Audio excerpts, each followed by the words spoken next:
पिछले कुछ दिनों में मुझे उत्तर प्रदेश में जहां जहां जाने का सौभाग्य मिला है, मैं देख रहा हूं उत्तर प्रदेश में परिवर्तन की लहर नहीं, परिवर्तन की आंधी चल पड़ी है। आंधी चल पड़ी। ऐसा लग रहा है कि आने वाले चुनाव में उत्तर प्रदेश का हर नागरिक परिवर्तन का संकल्प पूर्ण करने के लिए जी जान से जुट गया है। भाइयों बहनों, आपके बीच आने से पहले मुझे भारत सरकार के कार्यक्रम में शरीक होना था। यहीं पर पास में ही उस कार्यक्रम का समारोह था। अनेक प्रकार की नई योजनाएं खास करके उत्तर प्रदेश के नौजवानों के लिए, देश के नौजवान जिसके पास ऊर्जा है, ऐसे ऊर्जावान नौजवानों के हाथ में अगर हुनर आ जाए तो मेरा देश का ऊर्जावान नौजवान पूरे भारत को नई ऊर्जा दे सकता है, नई गति दे सकता है, विकास की नई उड़ान दे सकता है। और इसलिए आज यहां पर स्किल डेवलपमेंट के अनेक योजनाओं का आरंभ किया है। पूरे देश में भी अनेक कार्यक्रमों को आज लॉन्च किया गया है।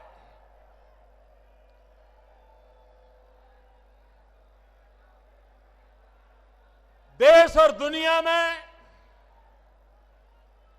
आने वाले दिनों में जिनके पास युवा धन है, युवा शक्ति है, वे विश्व में अपनी ताकत दिखा सकता है, अपना अस्तित्व दुनिया के लिए उपकारक सिद्ध कर सकता है। भारत आज सौभाग्यशाली है कि भारत के पास 35 से कम आयु की संख्या 65% से ज्यादा है। जो देश नौजवान हो, जिस देश के पास ऊर्जावान युवा हो, वह देश दुनिया के सामने अपनी ताकत का परिचय करवा सकता है। लेकिन वो तब संभव होता है जब उसके हाथ में हुनर हो, काम का अवसर हो, देश में गति हो, विकास की उड़ान हो। तो भाइयों बहनों, भारत में गरीबी को खत्म करने में देर नहीं लग सकती। भाइयों बहनों, ये ताकत मेरे देश के युवा में है। आज हमने गैस पाइपलाइन का भी लोकार्पण किया, बिजली के लिए एक सबस्टेशन का भी लोकार्पण किया। ये प्रोजेक्ट एक प्रकार से ऊर्जा के प्रोजेक्ट हैं, एनर्जी के प्रोजेक्ट हैं। ये प्रोजेक्ट भी आर्थिक बदलाव लाने में ऊर्जा का काम करते हैं। भाइयों बहनों, आपने देखा होगा ये उत्तर प्रदेश का अधिकार है। ये उत्तर प्रदेश का गौरव है कि उत्तर प्रदेश ने देश को स्थिर सरकार देने में बहुत बड़ा योगदान दिया है। 30 साल तक देश में स्थिर सरकार नहीं थी। समझौते से गाड़ी चल रही थी, निर्णय नहीं होते थे। पूरी देर एक को संभालो तो दूसरा नाराज, दूसरे को संभालो तो तीसरा नाराज। वो अपनों को संभालने में लगे, देश को संभालने के लिए उनके पास समय नहीं था, देश को संभालने के लिए उनकी प्रायोरिटी नहीं। भाइयों बहनों, आज दिल्ली में आपने ऐसी सरकार बनाई है जो सरकार गरीबों को समर्पित है। पहले दिन से हमने जो जो योजना लाए हैं, वो सारी योजनाएं इस देश के गांव, गरीब, किसान, दलित, पीड़ित, शोषित, वंचित, माताएं, बहनें, युवा, उन्हीं के जीवन में बदलाव लाने के लिए हमारी सभी योजनाएं केंद्रित है। मैं हैरान हूं,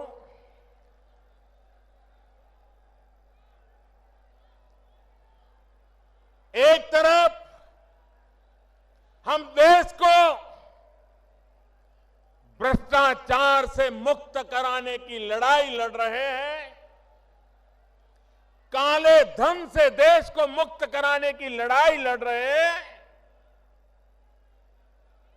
हमारा एजेंडा है भ्रष्टाचार बंद हो, हमारा एजेंडा है काला धन बंद हो, लेकिन उनका एजेंडा है संसद बंद हो, संसद बंद हो, संसद बंद हो। पूरा महीना संसद चलने नहीं दी। ये संसद क्यों चलने नहीं दी भाई? पार्लियामेंट में चर्चा क्यों नहीं की? राष्ट्रपति के कहने के बाद भी हो हल्ला करते रहे, नारे बुलाते रहे। ये इसलिए करते थे कि जिन मुद्दों पर सरकार चर्चा चाहती थी, इससे वो भाग रहे थे, डर रहे थे। अब तक जिन्होंने सरकारें चलाई हैं, उनके लिए हिसाब देना जरा महंगा पड़ रहा था, और इसलिए संसद में हो हल्ला करो, नारेबाजी करो, स्पीकर महोदय पर कागज के टुकड़े फेंको, यही काम करते रहे। अरे म्युनिसिपैलिटी में चुने हुए लोग भी ऐसा व्यवहार करने से पहले 50 बार सोचते हैं। देश की संसद को, उसकी गरिमा को अपने राजनीतिक स्वार्थ के लिए चोट पहुंचाने का प्रयास, मेरे देशवासियों, ये बातें सामान्य नहीं है, गंभीर है। देशवासियों को समझना होगा। संसद पहले भी रुकती थी, संसद में पहले भी रुकावटें आती थी, लेकिन तब रुकावटें आती थी क्योंकि विरोधी दल मिलकर के बेईमानों के खिलाफ लड़ाई लड़ना चाहते थे, घोटालों को उजागर करना चाहते थे, घोटालेबाजों को सजा मिले इसकी मांग कर रहे थे, और इसलिए कभी कभी संसद में व्यवधान आते थे। पहली बार देश में ऐसा हुआ कि बेईमानों की मदद करने के लिए कुछ लोग संसद में नारे बोल रहे थे, सरकार सरकार बेईमानों को ठिकाने लगाने में लगी थी, विरोधी दल बेईमानों को बचाने के लिए एकजुट हो रहे थे। देश आज दो हिस्सों में बटा हुआ है। एक तरफ मुट्ठी भर वो नेता है जो काले धन को, भ्रष्टाचार को, बेईमानी को बचाने में लगे हुए हैं, और दूसरी तरफ पूरा हिंदुस्तान है जो ईमानदारी के रास्ते पर चलने के लिए कुछ भी सहने को तैयार है।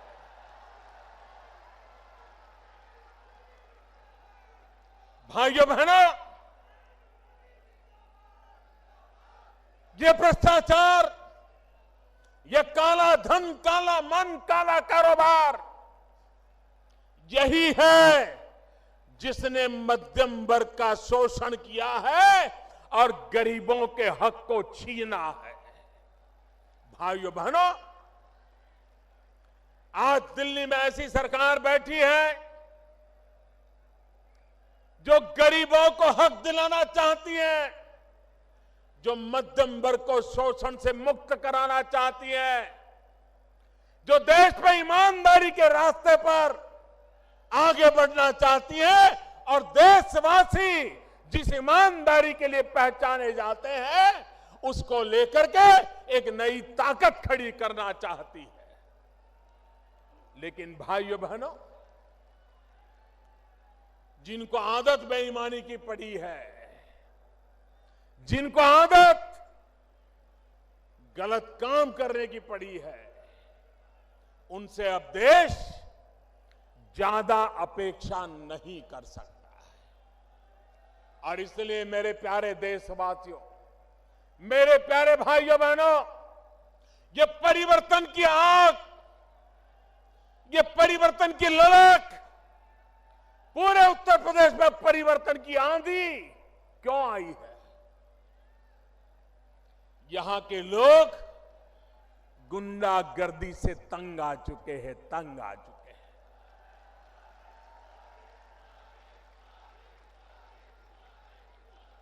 हर कोई गुंडागर्दी कर रहा है। सरकार में बैठे लोग गुंडागर्दी करने वालों को सह दे रहे हैं। भाइयों, तो सामान्य मानवी जाएगा कहां?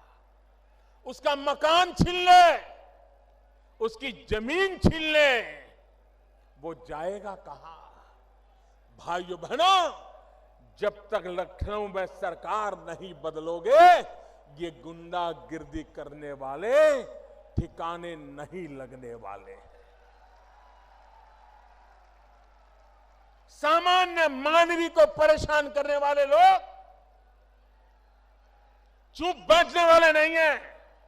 और इस चुनाव में भी ये गुंडागिर्दी पालने वाले और गुंडागिर्दी करने वाले बेखौफ होकर के चुनाव में अनाप शनाप सब कुछ करने पर तुले होंगे, लेकिन ईमानदारी के रास्ते पर चलने वाला हिंदुस्तान का नेक दिल इंसान उत्तर प्रदेश के भविष्य के लिए संकल्पबद्ध होकर के परिवर्तन ला करके रहने वाला है, ये मैं साफ देख रहा हूं। भाइयों बहनों,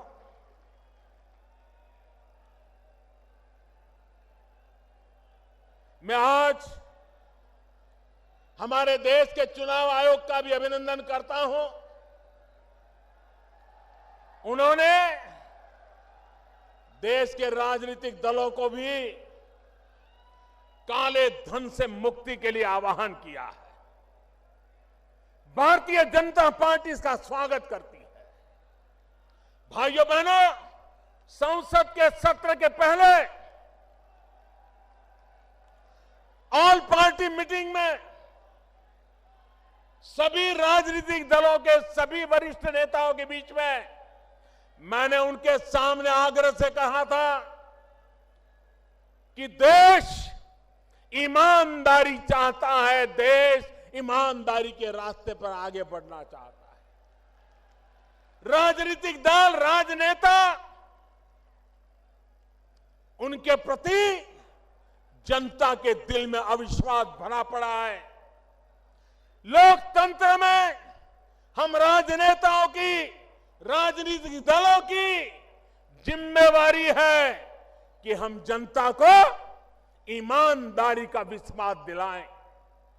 और मैंने कहा था कि इस बार संसद में हम खुल करके चर्चा करें, दो विषयों पर खुल करके चर्चा करें कि ये पॉलिटिकल पार्टियां, राजनीतिक दल, उनको चंदा कैसे मिलना चाहिए, ये चंदे का हिसाब किताब कैसे होना चाहिए, देश की जनता के सामने ये चंदे के संबंध में राजनीतिक दलों पे जो उंगलियां उठी रही है, क्या देश की जनता की इच्छा आकांक्षा के अनुकूल हम मिलकर के कोई रास्ता खोज सकते हैं कि नहीं खोज सकते। ये बात मैंने ऑल पार्टी मीटिंग में कही थी और मैंने आग्रह किया था कि सदन में इसकी चर्चा होनी चाहिए। मैंने दूसरी बात कही थी जो हमारे देश के आदरणीय राष्ट्रपति जी ने भी अभी उसका उल्लेख किया। आदरणीय प्रणब मुखर्जी जी ने कहा कि हमारे देश में लोकसभा और विधानसभाओं के चुनाव अलग अलग होते हैं, उसके कारण देश पर बहुत बड़ा बोझ पड़ता है, काले धन के कारोबार को अवसर मिल जाता है। क्यों न देश में लोकसभा और विधानसभाओं के चुनाव साथ साथ कराने का वातावरण क्यों न बनाया जाए, व्यवस्था क्यों न खड़ी की जाए। आए दिन चुनावों के कारण गांव गांव में तनाव पैदा हो जाता है, सारी विकास की यात्रा रुक जाती है। अगर 5 साल में एक बार चुनाव हो, 5 साल सब सरकारें जो भी चुनकर आए वो काम करे। मैंने सभी पार्टियों को कहा था उस पर भी चर्चा होनी चाहिए, लेकिन सदन चलने नहीं दिया गया क्योंकि ये दोनों बातें ऐसी थी कि जिससे ये चर्चा में भाग लेना नहीं चाहते थे। भाइयों बहनों, मैं इलेक्शन कमीशन से फिर से आग्रह करता हूं कि इस बात को आगे बढ़ाएं, देश के राजनीतिक दलों पर दबाव पैदा करें, सबसे मिलकर के चर्चा करके करें और हमारी सरकार जो फैसला होगा, जो जनता के हित में होगा, ईमानदारी के पक्ष में होगा, उसको तुरंत लागू करने के लिए प्रतिबद्ध है, ये मैं विश्वास दिलाना चाहता हूं। भाइयों बहनों, भ्रष्टाचार और काले धन के खिलाफ लड़ाई हर प्रकार से हमें जीतनी है। भ्रष्टाचार और काले धन से देश को मुक्त कराना है। हमारे देश की बर्बादी के मूल में यही बीमारी है जिसने गरीब को गरीब रहने के लिए मजबूर किया है। और इसलिए भाइयों बहनों, आवश्यक है कि हम इस लड़ाई में एक सिपाही बनकर के देश के उज्जवल भविष्य के लिए काम करें। भाइयों बहनों,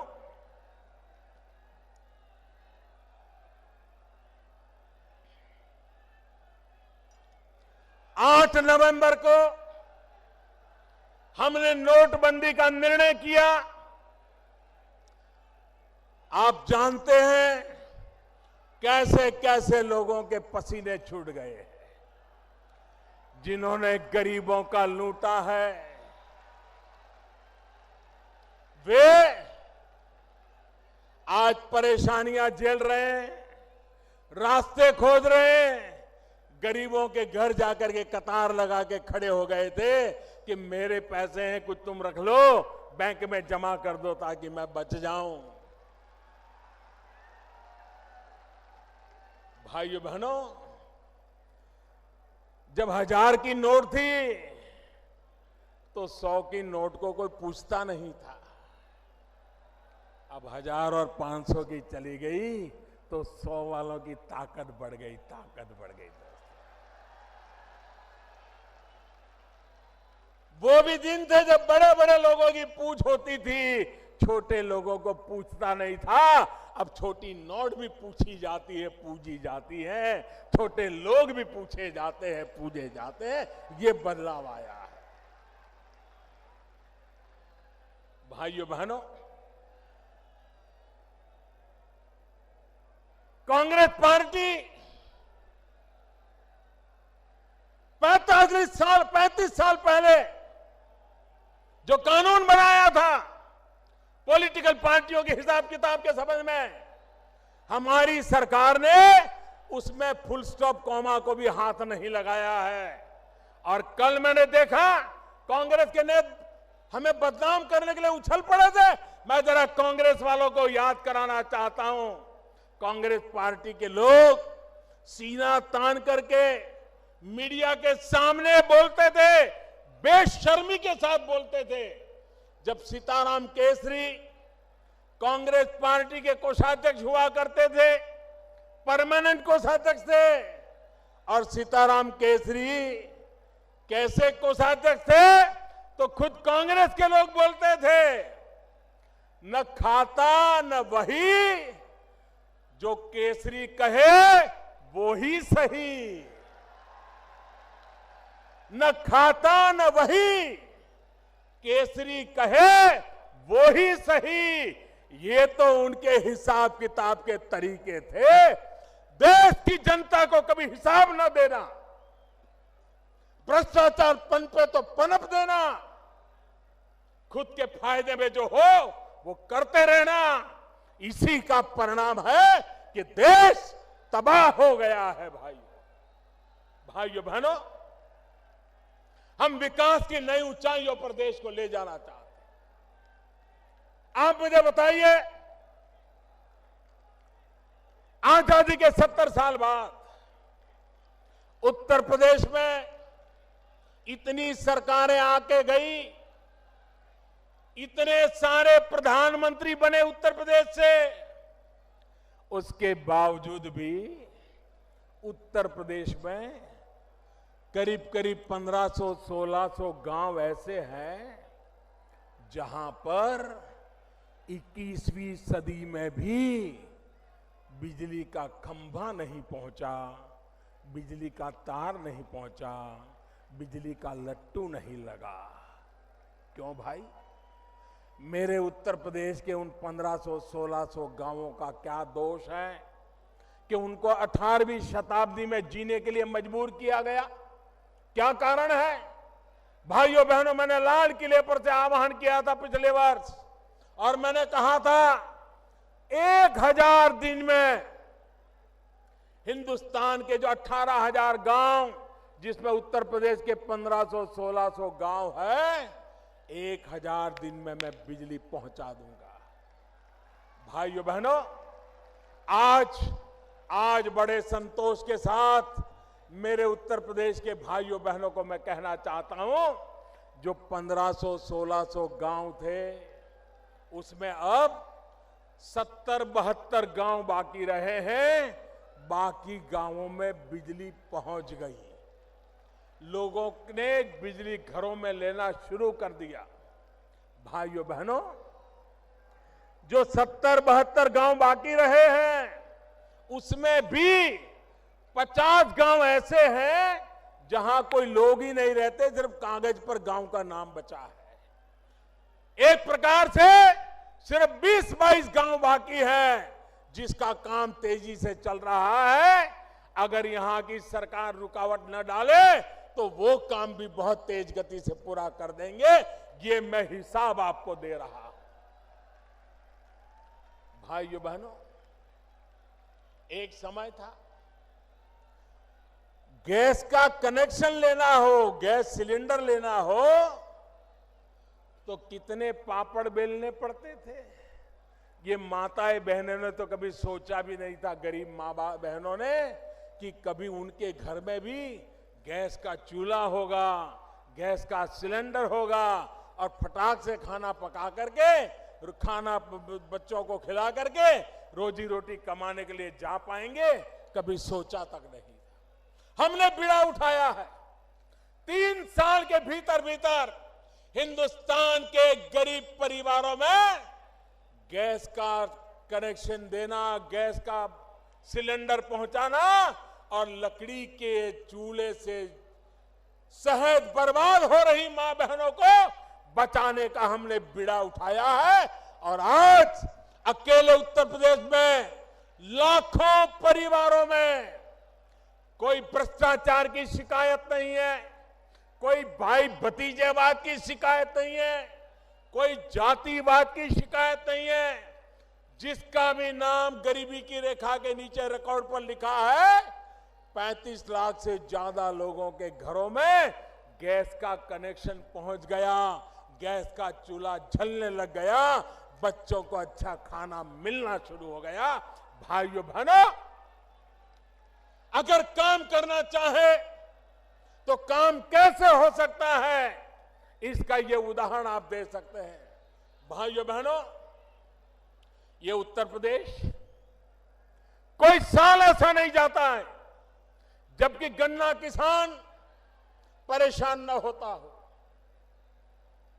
मिले समय पर चालू न होना, गन्ना किसानों को पैसा नहीं मिलना, मिले देर से चालू करने के कारण गन्ने का वेट कम होता है, मिलों वालों को मुनाफा होता है।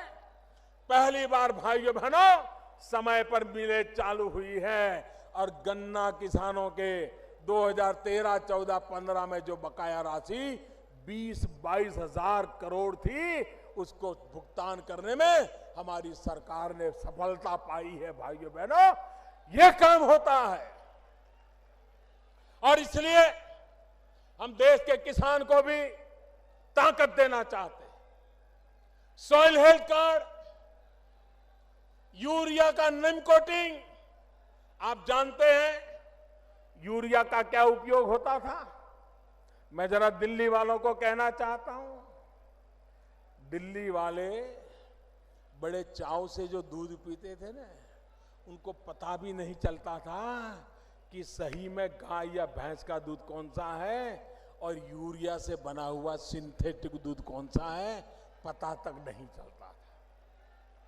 यूरिया का उपयोग खेत में किसानों को मिलने के बजाय देश को बर्बाद करने पर तुले हुए मुट्ठी भर लोग उसमें से सिंथेटिक दूध बना करके दिल्ली के लोगों तक पहुंचा देते थे। अब हमने यूरिया का नीम कोटिंग कर दिया।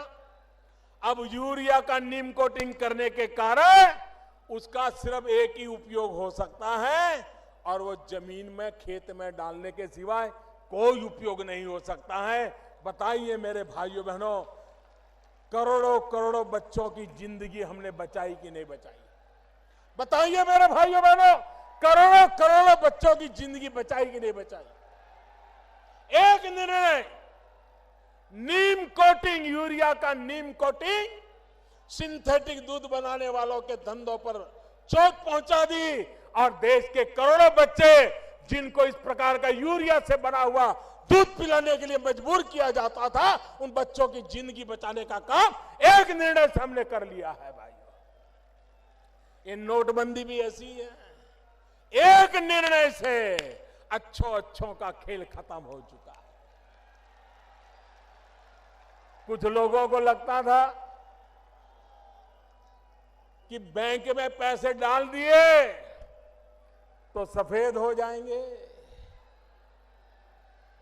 ये गलती कर गए, उनको पता नहीं था ये सरकार ईमानदारी की सरकार है, ईमानदारी के लिए सरकार है, ईमानदारों के कारण ये सरकार है। और इसलिए जो सरकार ईमानदारों के कारण हो, जो सरकार ईमानदारी के लिए हो, जो सरकार ईमानदारों के लिए हो, उस सरकार को कम मता किए फंस गए। उनको लग रहा था अब हमने टेक्नोलॉजी से ढूंढ रहे हैं कहां से रुपया आया, कब आया, वो आया था वो कौन था, सीसीटीवी कैमरा में देखा जा रहा है। और आपने देखा होगा दमादम रुपये पकड़े जा रहे हैं कि नहीं पकड़े जा रहे हैं। पहले कभी ये दृश्य देखा था? पहले कभी देखा था? ये लूटने वालों पर हाथ लगाने की किसी की ताकत थी? भाइयों बहनों, आज हिंदुस्तान के हर कोने में जिन्होंने देश के गरीबों के साथ खिलवाड़ किया है, उनका हिसाब मैं चुकता कर रहा हूं। भाइयों, मैं जानता हूं इनकी ताकत कितनी है। जो लोग इतनी ताकत रखते हैं, बैंक के अफसरों को भी खरीद सकते हैं। भाइयों बहनों, वो कुछ भी कर सकते हैं, लेकिन मेरे देशवासियों, ये लड़ाई देश के ईमानदारों की लड़ाई है, देश के गरीबों की लड़ाई है, और ये सरकार ये लड़ाई जीत करके रहने वाली है, क्योंकि देश ईमानदारी की लड़ाई जीतना चाहता है। मेरे भाइयों बहनों, ये बात मैं भली भांति जानता हूं। इतना बड़ा देश, इतनी बड़ी जनसंख्या, इतना बड़ा कारोबार नोटों का, और इतना बड़ा निर्णय, लोगों को क्या कुछ सहना पड़ा है, इसका मुझे पूरा अंदाज है। मेरे देशवासियों ने ये जो कुछ भी सहा है, देश के उज्जवल भविष्य के लिए सहा है। मेरे देशवासियों ने 8 नवंबर से आज तक भांति भांति के कष्ट झेले हैं, लेकिन मेरे देशवासियों, आपने जो कष्ट झेला है, वो अपने स्वार्थ के लिए नहीं झेला है, देश के स्वार्थ के लिए झेला है, देश की भलाई के लिए झेला है। और इसलिए भाइयों बहनों, आपको कभी निराश होने का अवसर नहीं आएगा, क्योंकि इसके साथ ईमानदारी है, पवित्रता है, प्रामाणिकता है। भाइयों बहनों, मैंने पहले दिन से कहा है कि 50 दिन तक एक कठिनाई, भांति भांति की कठिनाइयां आती रहेगी, कभी कम दिखती होगी, कभी बढ़ती दिखती होगी। 50 दिन तक ये होने वाला है, ये मैंने पहले दिन कहा था। और 50 दिन के बाद ये कठिनाइयां बढ़ना बंद कर देगी, बढ़ नहीं पाएगी, कठिनाइयां कम होने की शुरुआत हो जाएगी। ये मैंने पहले दिन कहा था, आज दोबारा कह रहा हूं। भाइयों बहनों, जो लोग एटीएम के ऊपर कतार लगा के खड़े रहते हैं, जो लोग बैंक में पैसे लेने जाते हैं, मैं जरा हमारे विरोधियों से कुछ सवाल पूछना चाहता हूं। एक तरफ वो कहते हैं कि लोगों का बैंक में खाता ही नहीं है, खाता ही नहीं है। दूसरी तरफ कहते हैं कि लोग बैंक में पैसे लेने, गरीब आदमी जाता है, उसको पैसा नहीं मिलता है। भाई एक चीज तो सच बताओ, एक तरफ कहते हो गरीब का खाता नहीं, दूसरी तरफ कहते हो गरीब पैसे लेने जाता है, मिलता नहीं। जनता को गुमराह करने के लिए झूठ क्यों बोलते हो? ये लोग, जब मैं कहता हूं digital, online, less cash, need based cash, भाइयों बहनों, एक जमाना था बड़ा चांदी का रुपया होता था तभी बाजार में चलता था। बदलते बदलते बदलते कागज की नोट तक रुपया आ गया। भाइयों बहनों, अब तो वक्त वो आया है कि हाथ लगाए बिना भी मोबाइल फोन से रुपयों का कारोबार किया जा सकता है। आपकी मोबाइल फोन ही आपकी बैंक बन जाती है। चाय पी करके मोबाइल फोन से पैसे दिए जा सकते हैं, चाय पीने वाले से मोबाइल से पैसा लिया जा सकता है, नोटों के बिना किया जा सकता है। जब मैं ये बताता हूं तो ये लोग क्या कहते हैं, कर इस देश में कहां लोगों के पास मोबाइल फोन है, इस देश में कहां ये है।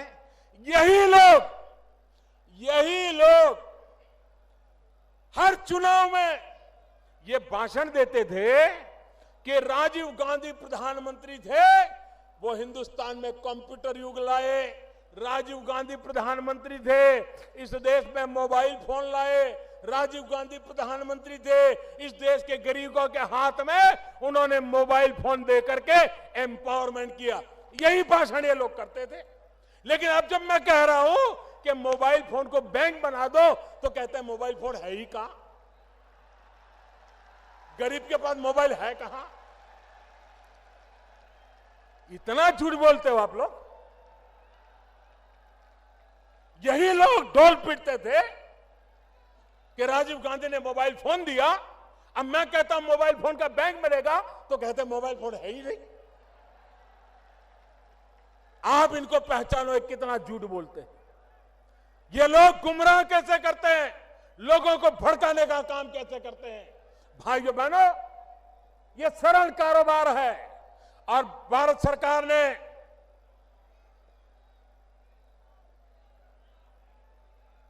देश के गरीबों के लिए एक बहुत अच्छी योजना बनाई है। मैं ये योजना आपको बताता हूं, आप घर घर पहुंचाओगे, घर घर पहुंचाओगे, जोर से बताइए, घर घर पहुंचाओगे, हर दुकानदार को पहुंचाओगे, गांव गांव पहुंचाओगे, पक्का पहुंचाओगे। भारत सरकार ने ये ऑनलाइन पेमेंट के लिए, ई वॉलेट के लिए, डिजिटल करेंसी के लिए, मोबाइल बैंक के लिए एक बहुत बड़ी योजना बनाई है। 25 दिसंबर क्रिसमस की गिफ्ट के रूप में इसकी शुरुआत होने वाली है। और योजना ये है कि 8 नवंबर से अब तक 25 तारीख तक अगर आपने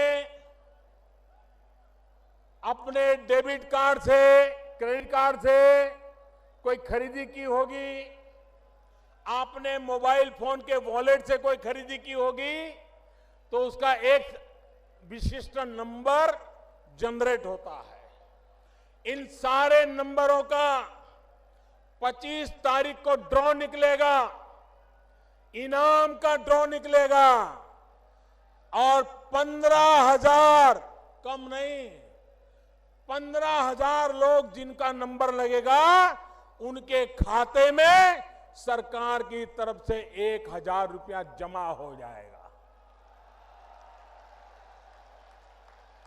ये काम हर दिन होने वाला है, एक दिन नहीं, हर दिन होने वाला है, 100 दिन तक चलने वाला है। मतलब कि हर दिन नए 15,000 लोग, जिसको एक बार मिल जाएगा उसको दोबारा नहीं मिलेगा। हर दिन 15,000 लोगों को 1,000 रुपया उनके खाते में जाएगा। 100 दिन में 15 लाख परिवारों में 1,000 रुपया पहुंच जाएगा। दूसरा, 7 दिन के बाद 30 दिसंबर को एक बड़ा ड्रॉ होगा जिसमें लाखों रुपया के इनाम दिए जाएंगे। और 3 महीने के बाद 14 अप्रैल डॉक्टर बाबा साहब आंबेडकर की जन्म जयंती पर एक बम्पर ड्रॉ होगा और 8 नवंबर से लेकर के 14 अप्रैल तक जिसने भी इस प्रकार से कारोबार में खरीद बिक्री की होगी उनको करोड़ों करोड़ों रुपयों का इनाम दिया जाएगा। भाई, ये तो हो गया ग्राहक के लिए, लेकिन दुकानदार के लिए भी इनाम है। जो दुकानदार ये मोबाइल फोन से माल बेचता है, डेबिट कार्ड, क्रेडिट कार्ड से माल बेचता है, उसका भी अलग नंबर निकलेगा और उसका भी ड्रॉ होगा और हर सप्ताह उसको हजारों रुपयों के इनाम दिए जाएंगे। ये हर सप्ताह होता रहेगा।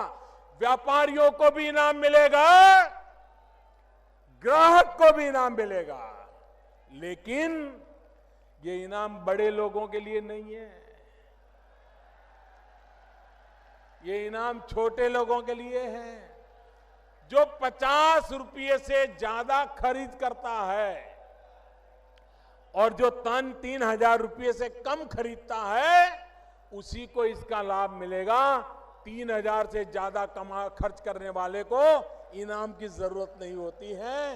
ये गरीब के लिए है, गरीब के लिए। उसी प्रकार से दुकानदार जिसका साल भर का कारोबार 2 करोड़ रुपए से कम है, उस दुकानदार को ही इनाम मिलेगा। बड़े बड़े अरबों खरबों रुपयों के दुकानदारों को इसका लाभ नहीं मिलेगा। छोटे छोटे लोग, धोबी होगा, मोची होगा, दर्जी होगा, दूध बेचने वाला होगा, चाय बेचने वाला होगा, कपड़े बेचने वाला होगा, किराने बेचने वाला होगा, बिस्किट बेचने वाला होगा, छोटे छोटे लोग, ऐसे छोटे छोटे दुकानदारों को ये इनाम मिलने वाला है।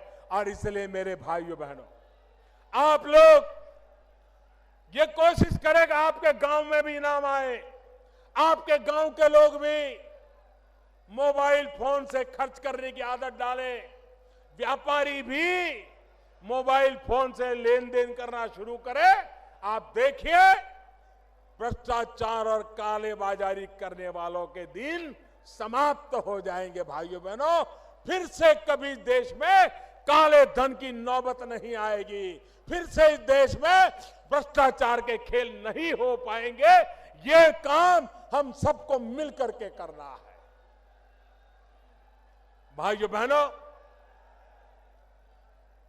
मैं आज इस कानपुर की धरती से देशवासियों को हृदय से अभिनंदन करना चाहता हूं।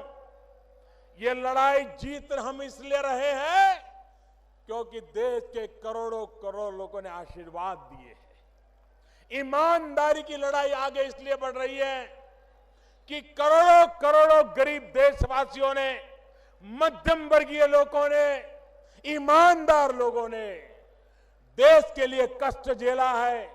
घंटों तक कतार में खड़े रहे, लोगों ने आकर के उनको उकसाने की कोशिश की, राजनेताओं ने भड़काने की कोशिश की, भांति भांति की बातें चलाई गई, लेकिन कश्मीर से कन्याकुमारी, अटक से कटक, पूरा हिंदुस्तान ईमानदारी के साथ खड़ा रहा। इससे बड़ा किसी देश का सौभाग्य नहीं हो सकता। भाइयों बहनों, भाइयों बहनों, मैं मीडिया के मित्रों से भी आग्रह करता हूं, मैं पत्रकारिता जगत से भी आग्रह करता हूं, मैं इंटेलेक्चुअल वर्ल्ड से भी आग्रह करता हूं, लिखने पढ़ने की ताकत वालों से भी आग्रह करता हूं। आप दुनिया को बताओ, आप दुनिया को बताओ, ये 125 करोड़ का देश, कई लोग ऐसे हैं जिनको स्कूल कॉलेज जाने का सौभाग्य नहीं मिला है, अशिक्षा है, गरीबी है, उसके बावजूद भी 125 करोड़ का देश ईमानदारी की लड़ाई के लिए, कष्ट झेलने के लिए तैयार हुआ है। ये दुनिया के लिए बहुत बड़ी खबर है, बहुत बड़ा अजूबा है। दुनिया में कहीं ये संभव नहीं हो सकता जो मेरे देशवासियों ने करके दिखाया है। उनके जितने गीत गाए उतना कम है, उनके जितने गुणगान करे उतना कम है। दुनिया को भारत की ताकत का परिचय कराए उतना कम है। और इसलिए मैं बुद्धिजीवियों से कहना चाहता हूं कि भारत के गरीब ने, भारत के अनपढ़ व्यक्ति ने, भारत के ईमानदार व्यक्ति ने जो ताकत दिखाई है, उससे जरा दुनिया को परिचय करवाइए। ये मेरे देश की ताकत है, इसी ताकत से देश आगे बढ़ने वाला है। भाइयों बहनों, जब अच्छा करते हैं तो तप करना पड़ता है, तपस्या करनी पड़ती है और तप झेलना भी पड़ता है। मेरे देशवासियों ने अद्भुत कमाल की है भाइयों, अद्भुत कमाल की। इतिहास इस घटना को इसलिए याद नहीं करेगा कि कौन प्रधानमंत्री था और किसने निर्णय किया था। इतिहास इस घटना को इस रूप में देखेगा कि 125 करोड़ का देश ईमानदारी के लिए कैसे खड़ा हो गया था। ये इतिहास दर्ज करने वाला है। इस लड़ाई का विजय किसी प्रधानमंत्री का नहीं है, इस लड़ाई का विजय किसी दल का नहीं है, इस लड़ाई का विजय किसी सरकार का नहीं है। यह लड़ाई का विजय ईमानदार देशवासियों का विजय है, ईमानदारी का विजय है। ईमानदारी पर देश को आगे ले जाने की लड़ाई का विजय है। और इसलिए मेरे प्यारे भाइयों बहनों, आपने जो आशीर्वाद दिया है, आपने जो आशीर्वाद दिया है, इसको मैं शत शत नमन करता हूं। मुझे फिर एक बार भाइयों बहनों, मुझे बताइए, हाथ ऊपर करके बताइए, ईमानदारी की लड़ाई लड़नी चाहिए कि नहीं लड़नी चाहिए? बेईमानी खत्म होनी चाहिए कि नहीं होनी चाहिए? भ्रष्टाचार जाना चाहिए कि नहीं जाना चाहिए? काला धन मिटना चाहिए कि नहीं मिटना चाहिए? काला धन के कुबेरों को सजा होनी चाहिए कि नहीं होनी चाहिए? देश का शुद्धिकरण होना चाहिए कि नहीं होना चाहिए? आप मुझे दोनों हाथ ऊपर करके आशीर्वाद दीजिए, आप मुझे आशीर्वाद दीजिए। आप ही की ताकत के बदौलत, आप ही की ताकत के बदौलत ये देश जीतने वाला है, ये देश ईमानदारी के रास्ते पर चलने वाला है। भाइयों बहनों, आओ आओ हम मिल करके आगे बढ़े और जो सपना लेकर के निकले हैं उस सपने को पूरा करके रहे। बहुत बहुत धन्यवाद, बहुत बहुत धन्यवाद आपका। मैं आपका बहुत बहुत आभारी हूं।